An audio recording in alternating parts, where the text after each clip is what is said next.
It's prehistoric. It looks like a shield. It's clumsy, tends to fly into your face when you don't want it to. It's not lovable. There's a new pest in town. It's got these beady red eyes. And not just this town. It's in 20 states across the country. But the epicenter is right here in the mid-Atlantic states. And the brown marmorated stink bug is spreading fast. But they are not from around these parts. The brown marmorated stink bug is native to Asia, China, Korea, Japan. And if you catch these things, they let out an odor. They stink. A very unusual odor. Stinky as stinky does. But scientists are worried about far more than its stink. This is a bug that touches everybody.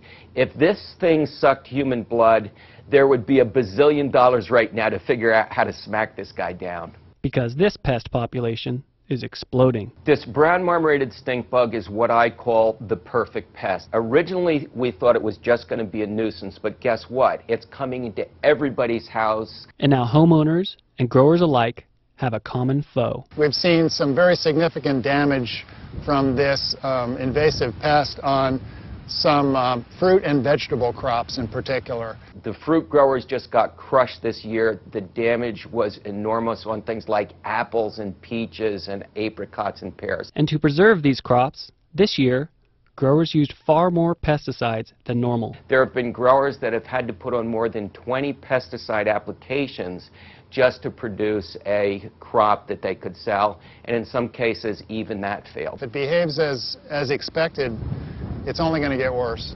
Largely because it has no real predators here in the United States. It came over without its normal complement of natural enemies that would be keeping the population in check. And while traditional insect predators are helping, it's not enough to stop the stink bug. Now they're simply everywhere. Well, we hope we can find the natural enemies that help regulate these populations back in Asia, bring some of these beneficial insects to the United States. And so a new bug is on its way, a stink bug killing wasp.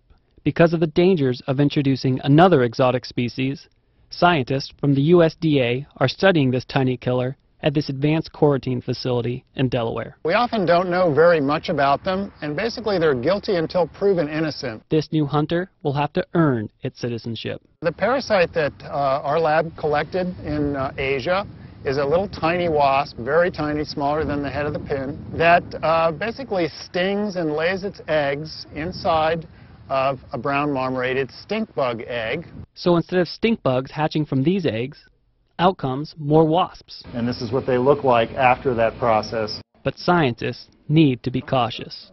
There's always a concern when we import a new animal, a new biological control agent to this country, that it's going to have unforeseen consequences, maybe attack something that's beneficial. It's going to take about 2 years to prove that this is innocent and safe to release. We've got to keep our fingers crossed because, frankly, this is our only hope in broad-scale reduction of this particular pest. As this baby moves out and begins to infest more areas, you're going to hear a collective screech up and down the eastern seaboard as these guys arrive at people's homes and then come into their homes in winter. But the real kicker here is, what is it going to mean for our agriculture?